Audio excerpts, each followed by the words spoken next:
Australia begins long before humans, long before mammals, and long before anything that would feel familiar to us today. To understand Australia properly, you have to step back hundreds of millions of years to a time when the world's continents were not separate but joined together as one enormous landmass known as Gondwana. Gondwana included what would eventually become Australia, Antarctica, Africa, South America, and parts of what we now call Asia. Over tens of millions of years, the slow movement of tectonic plates began to tear this vast supercontinent apart. Australia gradually separated from Antarctica and started drifting northward. That movement continues even today, only a few centimeters a year, but over geological time, it completely reshaped the planet. As Australia broke away and became isolated by oceans, it entered a kind of evolutionary solitude. Plants and animals that existed there evolved without competition from placental mammals that dominated other continents. This is why Australia developed such unusual wildlife. Marsupials like kangaroos and koalas, and monotremes like the duck-billed platypus, creatures that seem almost unreal because they belong to a different evolutionary path. This long isolation also shaped the land itself. Australia became one of the oldest, flattest, and most weathered continents on Earth. Mountains eroded, soils thinned, deserts expanded, and rivers became seasonal rather than permanent.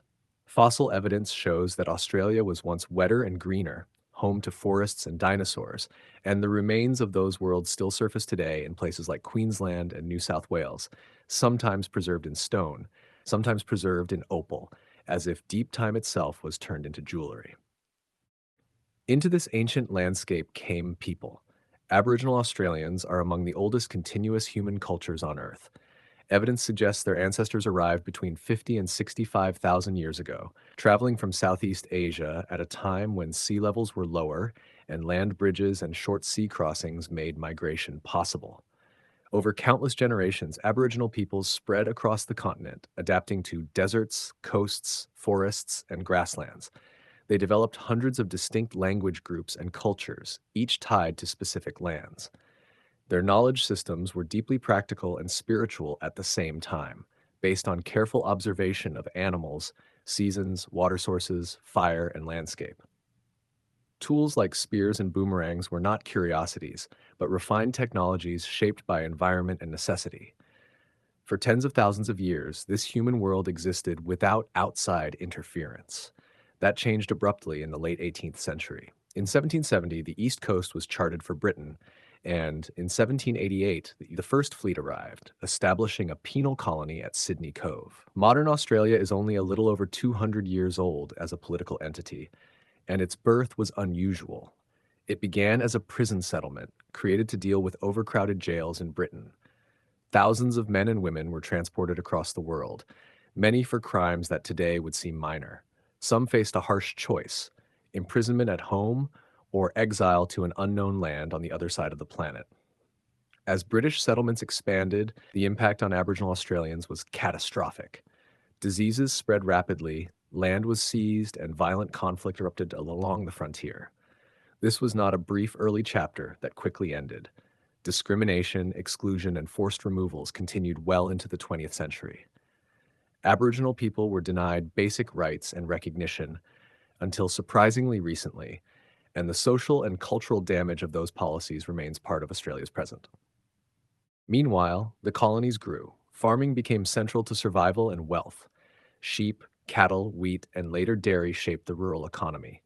Gold discoveries in the 19th century transformed Australia almost overnight, drawing migrants from Europe, China, and beyond. Towns exploded into cities, infrastructure expanded, and the idea of a united nation took hold. In 1901, the separate colonies joined together to form the Commonwealth of Australia, including Tasmania as a state. Australia became a federated nation, still tied to Britain by law, culture, and monarchy, but increasingly conscious of its own identity. That identity was tested by war. In the First World War, Australians fought and died in Europe and the Middle East in numbers that deeply affected a small population. In the Second World War, Australia again fought overseas, but the threat came closer to home. Japanese expansion in the Pacific brought attacks on northern Australia and even into Sydney Harbor.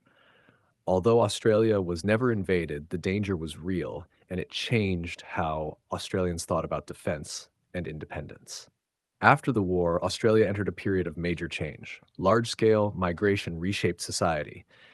Millions arrived from Britain and Ireland, followed by waves from Italy, Greece, Germany, and later from Asia and the Pacific. Australia became a multicultural society layered on top of British institutions, with English as the national language but many other languages spoken at home. Australians live near the coast, particularly along the east and southeast, because the interior is dry, remote, and harsh. Towns exist in the center, but the population forms a ring around the continent, clustered in cities like Sydney, Melbourne, Brisbane, Perth, Adelaide, and the deliberately planned capital, Canberra. Australia's economy evolved with its geography. Mining became globally significant. Iron ore, coal, bauxite, lithium, and energy exports such as liquefied natural gas placed Australia deep inside global supply chains. At the same time, agriculture remained central. Australia became a major exporter of beef, sheep meat, dairy products, wheat, and wine. Certain products became strongly associated with the country, including opals, pearls, and fine wines from regions that now attract tourism as much as trade. Manufacturing never dominated Australia the way it did some industrial nations, but it existed where it made sense. Food and drink processing, metals, machinery, chemicals, and defense industries. Over time, services, education, research, and technology grew in importance, particularly in large cities. Life in Australia reflects climate and distance. Houses are generally larger than in Britain, often built with timber frames and brick exteriors. Air conditioning is common because summer heat can be intense and prolonged. Heating exists, particularly in the south, but cooling is often more important than warmth. Snow exists in limited alpine regions, but for most Australians, snow is a destination rather than a daily reality. The sun is stronger than in Britain, and skin cancer rates are among the highest in the world, shaping public behavior and health awareness. Energy and climate are ongoing debates. Australia still relies heavily on coal and gas, but renewable energy has expanded rapidly, particularly rooftop solar. Millions of homes generate their own electricity. Australia has no nuclear power stations for electricity generation, though it holds large uranium reserves and operates nuclear research facilities. Water management is another constant challenge. Large engineering projects redirect water from mountain regions, and desalination plants convert seawater into drinking water when drought returns. Culture and sport play a central role in identity. Cricket and rugby reflect Australia's British heritage, while Australian rules football became a uniquely domestic obsession. One moment that reshaped global sport came in the late 1970s when media magnate Kerry Packer launched a breakaway cricket competition. By forcing the game to modernize through television, player pay, and new formats, he permanently changed professional cricket worldwide. Australia's relationship with Britain evolved gradually rather than violently. There was no independence war. Legal and political ties loosened step by step. Cultural ties remained strong, reinforced by migration, ancestry, and travel. Many Australians still travel to Britain and Europe to see where their families came from, while many people from the UK moved to Australia for work, lifestyle, and opportunity. The relationship became one of shared history rather than dependence. Crime exists, as it does everywhere, including organized crime and drug trafficking linked to long coastlines and global trade.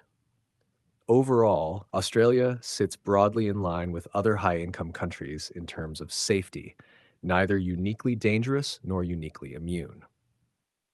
Looking forward, Australia continues to wrestle with climate change, energy transition, indigenous recognition, and its place between Western alliances and Asian trade partners. In the longer future, Australia will continue drifting northward, slowly colliding with Asia over tens of millions of years.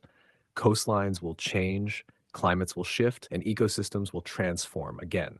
And in the very distant future, the Australia we recognize will no longer exist, just as Gondwana no longer exists.